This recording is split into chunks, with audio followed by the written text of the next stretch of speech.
वालेकुम स्टूडेंट्स। आज के लेक्चर में मैं आपको बताऊंगी कि आपने थ्योरी का जो पेपर है आपका उसको आपने कैसे अटेम्प्ट करना है, ठीक है। और पेपर प्रेजेंटेशन आपने करनी है कि नहीं करनी। कुछ कहते हैं कि आपकी जो प्रेजेंटेशन है वो मैटर नहीं करती आपके एग्ज़ाम्स में। तो ये मैं आपको बताऊंगी कि इसका क्या क्या एडवांटेज होता है, क्या डिसएडवांटेज है, आपने किन टिप्स और ट्रिक्स को फॉलो करना है थ्योरी पेपर को अटैम्प्ट करते हुए। तो आज के लेक्चर में पूरी डिटेल में आपको बताऊंगी ताकि आपको एग्ज़ाम्स को अटैम्प्ट करना, पेपर को अटैम्प्ट करना इजी हो जाए, ठीक है। तो मैंने इसमें ना कुछ सेगमेंट्स बना दिए हैं ताकि आपको इसका रिटेन करना आपको इजी हो कि आपने कैसे इन पॉइंट्स को रिटेन करना है। सेगमेंट 1 में मैंने आपको क्या बताया है कि आपने जनरल गाइडलाइंस को कैसे फॉलो करना है, कौन कौन सी जनरल गाइडलाइंस आपने माइंड में रखनी है, की पॉइंट्स को माइंड में रख के आपने पेपर को अटैम्प्ट करना है, ठीक है, ताकि आप अच्छे ग्रेड्स, अच्छे मार्क्स ले सकें अपने पेपर के अंदर। यहाँ पे हम बात कर रहे हैं थ्योरी पेपर की। तो थ्योरी पेपर के बारे में आपको आज गाइड करूंगी आपने इसको कैसे अटैम्प्ट करना है। इसके बाद मैं एक और वीडियो बनाऊंगी, उसमें मैं आपको एमसीक्यूज के बारे में गाइड करूंगी कि आपने एमसीक्यूज को कैसे अटैम्प्ट करना होता है, ठीक है। अगर आपको एमसीक्यूज के आंसर नहीं भी पता होते हैं तो आपने तब भी उनको कैसे इफेक्टिवली उनको आप करेक्ट कर सकते हैं, उनको आंसर कर सकते हैं, ठीक है। ये मैं आपको अलग वीडियो में बता दूंगी। आज के लेक्चर में मैं आपको थ्योरी पेपर के बारे में सारा कंप्लीट गाइड करूंगी। तो सेगमेंट 1 में आपने क्या करना है, कुछ जनरल गाइडलाइंस को फॉलो करना है पेपर को अटैम्प्ट करते हुए। सबसे पहले आपने क्या रखना है माइंड में कि आपका जो पेपर है ना वो नीट और क्लीन होना चाहिए, ठीक है। क्योंकि आपको पता है जो एग्जामिनर है वो ये चाहता है कि पेपर जो मेरे सामने आए वो नीट हो, क्लीन हो, एक वेल ऑर्गेनाइज्ड फॉर्म में हो ताकि उसको भी चेक करना आसान लगे, ठीक है। तो आपने कोशिश क्या करनी है कि अपने पेपर को नीट और क्लीन, वेल ऑर्गेनाइज्ड रखना है, ठीक है। नीट और क्लीन रखने के बाद आपने जो आंसर्स देने हैं वो भी एक सीक्वेंस में, एक ऑर्गेनाइजेशन के साथ आपने उनको उनके आंसर देने हैं, ठीक है। उसके बाद आपसे जो क्वेश्चन पूछते हैं एग्जामिनर, आपने सिर्फ उसी को आंसर करना है। मतलब आपने रेलिवेंट कंटेंट रखना है उसके अंदर। ये नहीं कि आपने कोई भी इरेलीवेंट चीज़ें आपने उसके अंदर पुट कर दी और आपको नंबर मिल जाएंगे, ठीक है। वो अलग बात है कि अगर आपको कोई क्वेश्चन नहीं आता तो आप, अगर आपके पास कोई भी कंसेप्ट उसका है तो आप उसके बारे में लिख सकते हैं। लेकिन अगर जैसे कि मैं आपको एग्जाम्पल दूँ कि उसने पूछा है आपसे डिफाइन, कोई भी आपसे टर्म पूछ लिया, ठीक है, डिफाइन ट्यूमर, उसके बाद उसकी कॉजेज क्या होती हैं तो आपने लिख दी, डिफाइन करना है आपने, उसके बाद ट्यूमर्स की कॉजेज बता दी। अब आप उसकी बताएं क्लासिफिकेशन क्या होती है, आगे उसकी जो टाइप्स बता दें। तो ये सारा जो इररेलेवेंट है, मतलब आपने आपसे उसने नहीं पूछा कि ये क्या होता है, बस आपसे उसने क्या पूछा, डिफाइन और कॉजेज, तो आपने जस्ट वही लिखना है, ठीक है। ये नहीं कि बस पेज भरते जाओ और लिखते जाएंगे तो नंबर मिलते जाएंगे, ऐसे बिल्कुल नहीं होता। आपने जस्ट रेलिवेंट कंटेंट लिखना है, ठीक है। ये इंपॉर्टेंट बात है। उसके बाद आपने जो फॉर्मेट रखना है ना पेपर का वो भी आपने प्रॉपर यूज़ करना है। मतलब आपने जो हेडिंग्स का यूज़ करना है मैक्सिमम। अपनी जो मार्कर है या आपने जो भी पेन यूज़ किया है वो भी आपने उसका प्रॉपर आपको यूज़ करना आना चाहिए कि आपने किस क्वेश्चन में कौन कौन सी हेडिंग्स को यूज़ करते हुए उसको लिखना है, ठीक है। हेडिंग्स को मैक्सिमम यूज़ करना है, सब हेडिंग को यूज़ करना है। और मैक्सिमम आपने जो एक्सप्लेनेशन करनी है ना अपने आंसर्स के अंदर वो बुलेट्स की फॉर्म में करनी है, पॉइंट्स की फॉर्म में, ठीक है, ना कि पैराग्राफ आप लिखते जो लंबे लंबे। तो वो जो एग्जामिनर होता है ना उसको पढ़ना मुश्किल होता है तो वो ऐसे स्किप कर देता है, ठीक है। अगर आप बुलेट्स की फॉर्म में लिखोगे, पॉइंट्स की फॉर्म में लिखोगे तो आप उसको भी ईजी होगा पिक करना, ठीक है, तो आपको अच्छे मार्क्स दे देगा। तो आपने मैक्सिमम आपने हेडिंग्स यूज़ करनी है, बुलेट्स यूज़ करनी है, सब हेडिंग यूज़ करनी है, ठीक है। उसके बाद आपने टाइम मैनेजमेंट, मोस्ट इंपॉर्टेंट। कुछ होते हैं स्टूडेंट्स, उनका यही होता है कि मुझे क्वेश्चन आता था, आंसर आता था, लेकिन टाइम नहीं था तो वो मैंने स्किप कर दिया, तो उनको फिर उसका और दुख होता है कि मुझे आता था। तो इसीलिए आपने टाइम मैनेजमेंट कैसे करनी है, आपने जैसे ही पेपर आपके पास आता है ना थ्योरी का, तो आपने उसी टाइम आपने टाइम डिवाइड कर लेना। मतलब मैंने ये 5 क्वेश्चन हैं तो मैंने हर क्वेश्चन को इतना टाइम दूंगी तो मेरा पूरा क्वेश्चन जो है वो, सॉरी, पूरा पेपर जो है वो अटैम्प्ट में कर लूँगी इस टाइम में, ठीक है। तो आपने सबसे पहले ये काम यही करना होता है, पूरा रीड करके पेपर को, फिर आपने टाइम डिवाइड कर लेना हर क्वेश्चन के लिए ताकि उसको आप प्रॉपर जो है पूरा अटैम्प्ट कर सको उसी टाइम के अंदर, ठीक है। ये भी आपने इस चीज़ का ख्याल रखना है। उसके बाद आपने जो शीट्स है ना, जैसे अब यूएचएस का पेपर होता है, इसमें आपको पता है शीट्स फिक्स होती हैं। एक शीट पे जो है ना आपने 2 क्वेश्चन करने होते हैं या 1 क्वेश्चन करना होता है, ठीक है, ए बी पार्ट होते हैं। तो आपने शीट्स को भी ध्यान में रखना होता है कि इस शीट पे मैं जो क्वेश्चन अटैम्प्ट कर रही हूँ वो मेरे पूरे आ जाएंगे कि नहीं आएंगे, ठीक है। अगर ए बी पार्ट है तो आपने उसी हिसाब से ए पार्ट करना है, उसी हिसाब से बी पार्ट करना है ताकि आपका पूरा क्वेश्चन जो है वो एक शीट पे आ सके। तो आपने जिस तरह टाइम को मैनेज करना है, टाइम को डिवाइड करना है, उसी तरह आपने शीट्स को भी डिवाइड कर लेना है सबसे पहले, अटैम्प्ट करने से पहले, कि मैं जो स्पेस है ये ना वो मेरी कम हो जाए, वो मुझे क्वेश्चन आता है लेकिन स्पेस नहीं है। तो आपको पता है जितना शीट पे आ गया बाकी जो रह गया वो फिर नहीं हो सकता, क्योंकि जो हर शीट है उसका अलग एग्जामिनर होता है, ठीक है। हर शीट को अलग अलग एग्जामिनर चेक कर रहा होता है। अगर आप एक शीट पे एक आंसर करते हैं और नेक्स्ट शीट पे दूसरा ले जाते हैं तो जो नेक्स्ट वाला होता है वो स्किप हो जाता है, ठीक है, वो नेक्स्ट पर्सन के पास आ जाता है वो शीट। तो आपने इसका भी प्रॉपर ख्याल रखना है कि जो आपने इसका मैनेज करना है, इसको शीट्स को, वो भी आपने पहले कर लेना, डिवाइड कर लेनी है स्पेस हर क्वेश्चन की, ताकि आपको बाद में मसला ना हो, ठीक है। उसके बाद ये आपका मसला तब सॉल्व होगा जब आप इररेलेवेंट कंटेंट नहीं लिखोगे। अगर आप कंटेंट जो आपने उससे जो आंसर आप क्वेश्चन पूछे हैं एग्जामिनर ने, बस आपने वही उसका आंसर दिया, तभी आपकी स्पेस जो है वो आपकी अप्रोप्रिएट हो सकती है, ठीक है। तो आपने इसका रेलिवेंट कंटेंट लिखना है, रेलिवेंट आंसर देने हैं जस्ट, ठीक है। उसके बाद आपने क्या करना है कि जैसे आपका क्वेश्चन एंड होगा ना, तो आपने एक लाइन मार्क कर देनी है, ठीक है, ताकि पता हो एग्जामिनर को यहाँ पे इसका क्वेश्चन एंड हो रहा है, तो नेक्स्ट क्वेश्चन इसका आगे से स्टार्ट हो रहा है, ठीक है। मोस्टली जब आपके क्वेश्चन के ए भी पार्ट होते हैं ना, तो कुछ होते हैं स्टूडेंट्स वो ऐसे मर्ज कर देते हैं अंदर ही, तो उनको पता नहीं चलता कि इसका बी पार्ट कहाँ है, नेक्स्ट पार्ट कौन सा है, सी पार्ट कौन सा है। तो आपने ए पार्ट लिखने के बाद फ़ौरन ही आपने एक लाइन लगा देनी है, ताकि पता हो कि ये बी पार्ट स्टार्ट हो गया नेक्स्ट, ठीक है। ये भी आपने याद रखना है। उसके बाद ये थी जनरल गाइडलाइंस, जो कि आपने किसी भी पेपर को अटेम्प्ट करते हुए माइंड में रखनी है, ठीक है। नेक्स्ट है सेगमेंट 2। इसमें कुछ मैं आपको बताऊंगी राइटिंग टिप्स, कि आपने किन राइटिंग टिप्स को फॉलो करना है थ्योरी पेपर को अटेम्प्ट करते हुए। सबसे पहले आपने क्वेश्चंस को, पेपर को केयरफुली रीड करना है, ठीक है। ये भी काफ़ी स्टूडेंट्स होते हैं, वो क्या करते हैं कि उनको आता होता है, क्वेश्चन के आंसर आते होते हैं, लेकिन वो उस जो पूछा होता है ना क्वेश्चन, उसी की जगह कोई और आंसर लिखाते हैं, और फिर जब घर आते हैं वो कहते हैं हाय ये क्वेश्चन मैंने ये गलत लिख दिया, ये तो मैंने सही पढ़ा नहीं था, मैंने नोट नहीं किया कि इसने ये पूछा हुआ एग्जामिनर ने। तो ये उनकी गलती होती है कि उन्हें सही से रीड नहीं किया था क्वेश्चन को केयरफुली, ठीक है। तो आपने क्या करना है, प्रॉपर उसको जल्दी से रीड करना है क्वेश्चन को, ठीक है। उसके बाद आपने आंसर करना है। उसके बाद नेक्स्ट क्या पॉइंट है कि आपने, ये भी इंपॉर्टेंट पॉइंट है, अपने आंसर्स को प्लान कर लेना है। मतलब कुछ होते हैं ना स्टूडेंट्स, उनको भूल जाता है कि इसके बाद क्या पॉइंट था, इसके बाद क्या पॉइंट था। तो आपने कोशिश ये करनी है कि जैसे ही आपके सामने क्वेश्चन पेपर आया ना, तो आपने उस क्वेश्चन का आंसर अपने माइंड में प्लान कर लेना है कि हाँ इसके बाद ये पॉइंट है, इसके बाद ये पॉइंट है। तो आपको इस सीक्वेंस में जब आप करोगे ना, तो आपको पता होगा कि हाँ इसके बाद ये लिखना, इससे क्या होगा कि आपका टाइम भी बच जाएगा, आपको ज़्यादा मुश्किल नहीं होगी याद करने में बाद में। आप कोशिश करो कि आप लेड पेंसिल से अपने पेपर पे लिख भी सकते हो, रफ पेपर पे, कि जो आपका थ्योरी का पेपर होता है कि मैंने इसके बाद ये हेडिंग देनी है, इसके बाद ये हेडिंग देनी है। तो आप एक प्रॉपर प्लानिंग कर लो, प्लान करोगे ना जब आप, तो आपका टाइम भी बच जाएगा और आपको आंसर्स भूलेंगे भी नहीं, ठीक है। तो आपने प्लान करना है अपने आंसर्स को। उसके बाद आपने कोई भी क्वेश्चन को अटैम्प्ट करना है, तो आपने एक स्ट्रक्चर्ड वे में उसको अटैम्प्ट करना है, स्ट्रक्चर्ड अप्रोच को फॉलो करना है। अब ये क्या होती है कि आपने सबसे पहले इंट्रोडक्शन लिखना होता है किसी भी टॉपिक का, ठीक है। उसके बाद मेन बॉडी उसकी जो आती है स्ट्रक्चर, उसके बाद कंक्लूड करना होता है इस टॉपिक को, ठीक है। ये होता है कुछ क्वेश्चंस में, जैसे कि कुछ क्वेश्चंस होते हैं जैसे कहते हैं डिफाइन करें, डिफाइन फॉलोइंग टर्म्स, तो आप उसको डिफाइन ही करेंगे जस्ट, ये नहीं कि आप उसको स्टार्ट से लेकर एंड तक कंक्लूड ही कर दो ये टॉपिक क्या था, तो उसमें नहीं ये यूज़ होता है ये वाली अप्रोच, ठीक है। जैसे उसने कोई ऐसा डिटेल पूछ लिया किसी ऐसे टॉपिक के बारे में डिस्कस करो, तो आपने फिर ये वाला फॉर्मेट, ये अप्रोच यूज़ करनी है, स्ट्रक्चर्ड अप्रोच। पहले उस टॉपिक को डिफाइन करना है, उसको इंट्रोडक्शन देना है, उसके बाद उसकी मेन बॉडी लिखनी है, ठीक है, उसकी एक्सप्लेनेशन देनी है, डायग्राम्स, और फिर एंड पे आके उस टॉपिक को कंक्लूड कर देना, ठीक है। तो आपने स्ट्रक्चर्ड अप्रोच को यूज़ करना है, जिस क्वेश्चन में पूछते हैं ना वो डिस्कस, एक्सप्लेन, डिस्क्राइब, तो तब आपने ये अप्रोच यूज़ करनी है, ठीक है। उसके बाद आपने क्या करना है कि कोशिश ये करनी है, मैंने आपको पहले भी बताया कि आपने बुलेट्स को यूज़ करना है, बुलेट्स को, पॉइंट्स को यूज़ करके अपने आंसर्स को देना है, ताकि जो एग्जामिनर है उसको आपके आंसर्स को पिक करना ईजी हो, ठीक है। ना कि आप लॉन्ग लॉन्ग पैराग्राफ लिखते जाएं और उसको पढ़ना भी मुश्किल हो जाए एग्जामिनर को। आपने ज़्यादा से ज़्यादा जो है ना क्या करना है, एग्जामिनर के लिए आसानियाँ पैदा करनी है। बस आपने ये माइंड में रख लेना कि एग्जामिनर जो है ना उसको ईजी हो मेरा पेपर चेक करना, उसको कोई मुश्किल पेश ही ना आए, ठीक है। तो आपने क्या करना है, अपने पेपर में मैक्सिमम पॉइंट्स को यूज़ करना है, बुलेट्स को यूज़ करके पेपर को अटैम्प्ट करना है, ठीक है, ताकि उसको ईजी हो रीड करना आपके आंसर्स को।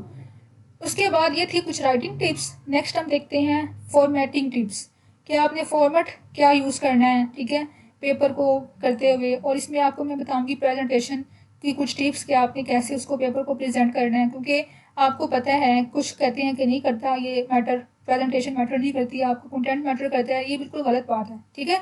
ये जो है ना आपकी प्रेजेंटेशन, ये बहुत मैटर करती है। जितना अच्छा आपने प्रेजेंट किया होगा, जितने अच्छे वे में आपने उसको अटेम्प्ट किया होगा, तो उतना ही आपको वो उसको अट्रैक्टिव लगेगा एग्जामिनर को, उतने अच्छे आपको मार्क्स लेगा, ठीक है। तो ये बिल्कुल मैटर करती है प्रेजेंटेशन, ठीक है। अब क्या है कि आपने इसको, जो आपका पेपर है ना, उसको आपने आई कैचिंग बनाना है, अट्रैक्टिव बनाना है। ठीक है। इसको ईजी टू रीड बनाना एग्जामिनर के लिए, क्योंकि उसने मल्टीपल पेपर चेक करने होते हैं। तो उसको अगर कोई ऐसा पेपर मिल जाता है जो कि वो देखते हैं हाँ हाँ इसका पेपर तो बड़ा कमाल का है, मतलब बहुत मज़ा आ गया चेक करके, तो आपने ऐसे अपने माइंड में रख के सोचना है, उसको अटैम्प्ट करना है कि एग्जामिनर के लिए आसानी हो उसको चेक करना, ठीक है, उसके लिए अट्रैक्टिव लगे। तो इसके लिए अट्रैक्टिव कब लग सकता है, जब आपकी अच्छी प्रेजेंटेशन होगी, आपने अच्छी तरह से प्रेजेंट किया होगा, ठीक है। तो आपने क्या करना है इसमें, सबसे पहले आपने जो अपनी पेपर लिखना है ना, तो आपने जो मार्जिन होंगे, ये वाले मार्जिन होते हैं ना साइड पे, वो आपने प्रॉपर छोड़ने हैं। मतलब ये नहीं इस साइड से आप ज़्यादा छोड़ रहे हो, इस साइड से आप कम छोड़ रहे हो, तो आपने एक प्रॉपर सीक्वेंस में दोनों मार्जिन दोनों साइड्स पे इक्वल छोड़ने हैं, ठीक है। उसके बाद आपने क्या करना है, अंडरलाइन करना है हेडिंग्स को और की पॉइंट्स को, ठीक है। इससे भी क्या होता है, आपकी जो मेन पॉइंट्स है वो हाईलाइट हो जाते हैं कि आप किस पे फोकस करना चाह रहे हो, ठीक है। आपने मैक्सिमम हेडिंग्स को यूज़ करना है, सब हेडिंग को यूज़ करना है और उनको अंडरलाइन भी करना है, ठीक है, की पॉइंट्स को अंडरलाइन कर देना है। उसके बाद आपने जो वर्ड्स लिख रहे हैं उसके अंदर जो स्पेसिंग आपकी आ रही है ना, उसको भी आपने इक्वल रखना है, ठीक है। इक्वल स्पेसिंग आपने यूज़ करनी है ताकि आपका एक यूनिफॉर्मिटी लगे आपके टेक्स्ट के अंदर, आपकी कंटेंट के अंदर, ठीक है। उसके बाद आपने कोशिश क्या करनी है, मैक्सिमम आपने डायग्राम्स यूज़ करनी है, ठीक है। अगर उस टॉपिक के रिलेटेड डायग्राम कोई भी है, फ्लो चार्ट आपने बना देनी है, ठीक है, ताकि उसको एग्जामिनर को आसान हो उसको अंडरस्टैंड करना उसके आंसर को, ठीक है। तो आपने मैक्सिमम यूज़ करना है डायग्राम्स का और फ्लो चार्ट्स का, ठीक है।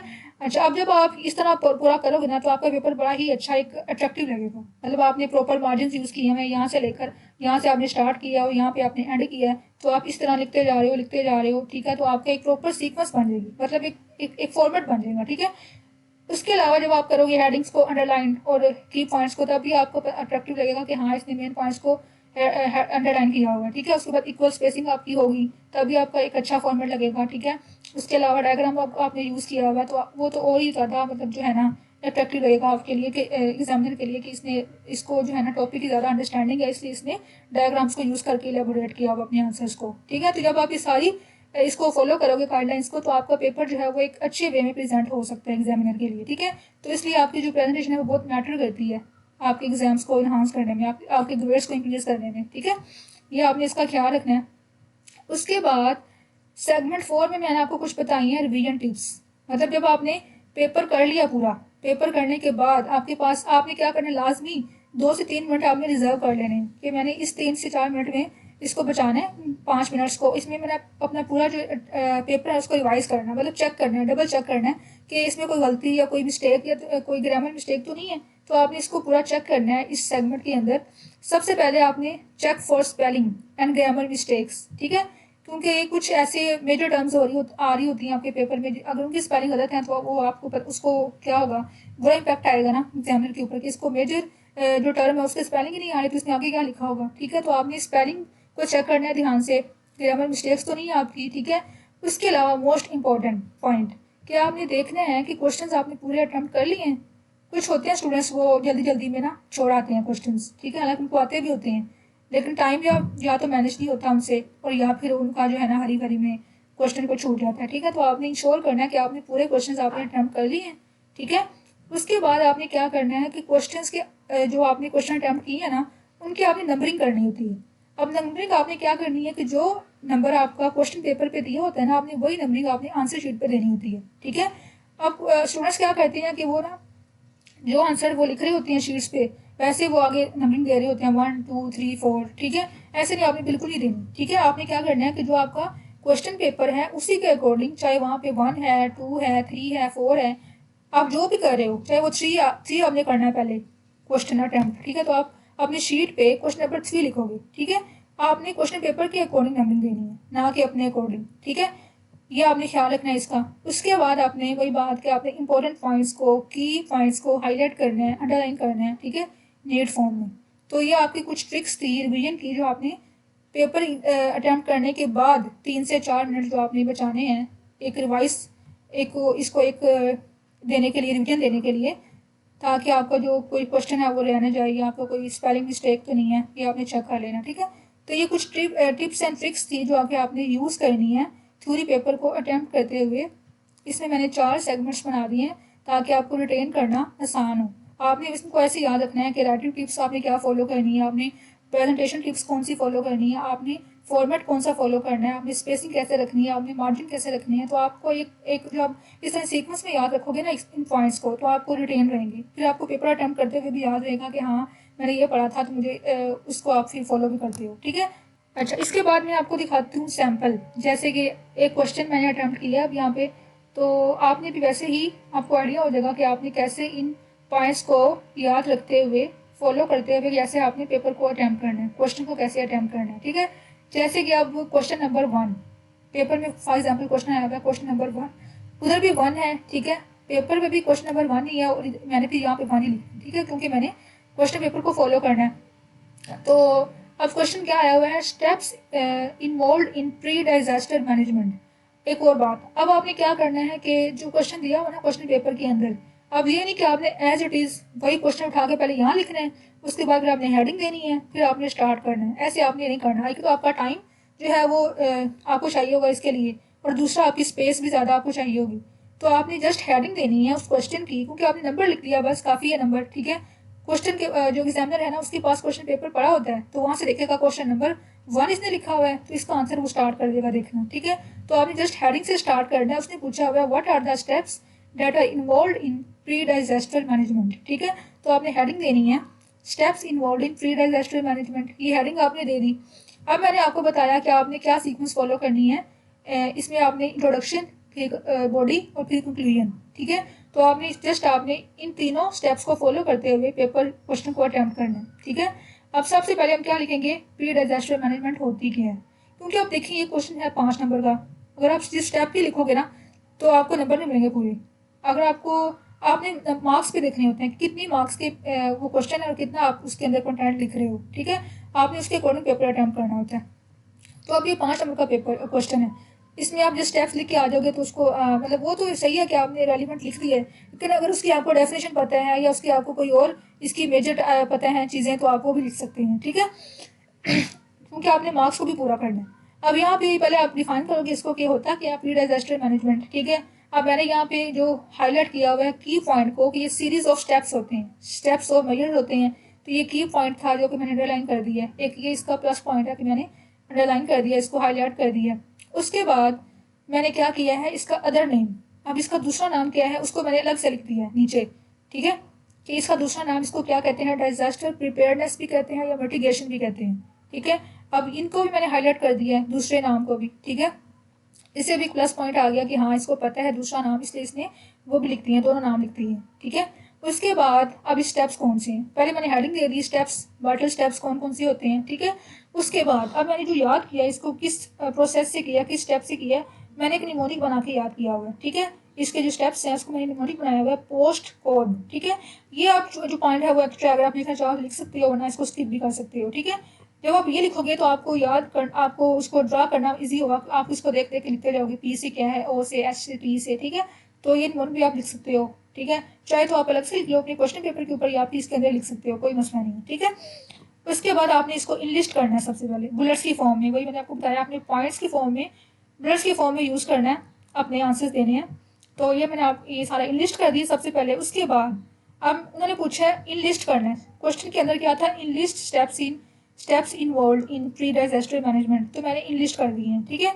इनलिस्ट करने के बाद मैंने क्या करना है, फ्लो चार्ट बना देना है, मतलब डायग्राम बना देनी है, ताकि वो और अट्रैक्टिव लगे कि हाँ इसको जो एग्जामिनर है ना उसको इंप्रेस करने के लिए डायग्राम ही काफ़ी है, कि हाँ इसको स्टेप्स आते हैं, इसने प्रॉपर डायग्राम बना दिए हैं, इसको पिक करना आसान होगा एग्जामिनर के लिए। ठीक है। First, second, third, 4, 5, 6, 7। ठीक है। तो ये 7 स्टेप्स उसने मैंने हाईलाइट कर दिए हैं ताकि उसको अंडरस्टैंड करना आसान हो। ठीक है। तो ये अब आपको इसके पूरे 5 मार्क्स मिल जाएंगे डिफाइन करने के बाद। उसके बाद इसका जो मेजर पॉइंट्स हैं उनको हाईलाइट करने के बाद, उसके बाद आपने स्टेप्स को लिस्ट करना है, निमोनिक बना देना है, और फिर आप डायग्राम बना देनी है। ठीक है। अगर वो पूछे कि आप एक्सप्लेन करो स्टेप्स को, तो आपने ये जो अंदर वाला पार्ट है ना ये स्किप कर सकते हो, फिर आप ये छोड़ सकते हो, फिर आप डायरेक्ट स्टेप से स्टार्ट कर सकते हो, क्योंकि अगर आप ये लिखोगे तो आपका और लेंथी हो जाएगा। तो अगर उसने पूछा है कि डिस्कस या एक्सप्लेन स्टेप्स करो, तो आप डायरेक्ट इसको इनलिस्ट करने के बाद यहाँ से स्टार्ट कर सकते हो। ठीक है। यहाँ से। ठीक है। लेकिन उसने पूछा इनलिस्ट करो, इनलिस्ट में तो आपको फिर ये वाला थोड़ा सा इंट्रो देना पड़ेगा इसका, कि ये क्या होता है, इसके स्टेप्स कौन से होते हैं, ताकि उसको आप जो है ना मार्क्स आपको पूरे मिल सके। ठीक है। 5 मार्क्स। तो आपने इस तरह एक प्रॉपर प्लानिंग करके एक प्रॉपर फॉर्मेट को माइंड में रखते हुए पेपर को अटेम्प्ट करना है, ठीक है। अब मैंने प्रॉपर हेडिंग भी दी है, अंडरलाइन भी किया है की पॉइंट्स को, ठीक है, और निमोनिक्स भी यूज़ कर लिए हैं, मैंने नोट्स भी यूज़ किए हैं इसके अंदर, उसके बाद मैंने फ्लो चार्ट की डायग्राम भी यूज़ की है, ठीक है। तो मैंने तकरीबन सारे जो थे ना की पॉइंट्स की गाइडलाइंस मैंने सारी फॉलो की हैं, ठीक है। क्योंकि अब ये पेपर दूसरा था तो इसमें प्रॉपर वो मार्जिन नहीं हो सका, तो आपने मार्जिन का भी ख्याल रखना है, ठीक है। इधर से और इधर से सेम होना चाहिए, ठीक है, मार्जिन भी सेम हो और स्पेसिंग भी आपकी सेम होनी चाहिए ताकि एक यूनिफॉर्मिटी हो आपकी पेपर के अंदर, ठीक है। तो इस तरह आपने पेपर को अटेम्प्ट करना है। जब आपका थ्योरी पेपर आए तो आपने इसको इन्हीं गाइडलाइंस को फॉलो करते हुए इसको अटेम्प्ट करना है, ठीक है। आई होप सो कि आपको ये पूरा समझ आ गया होगा। आपने इन्हीं गाइडलाइंस को फॉलो करते हुए अपना पेपर जो है वो राइट करना है।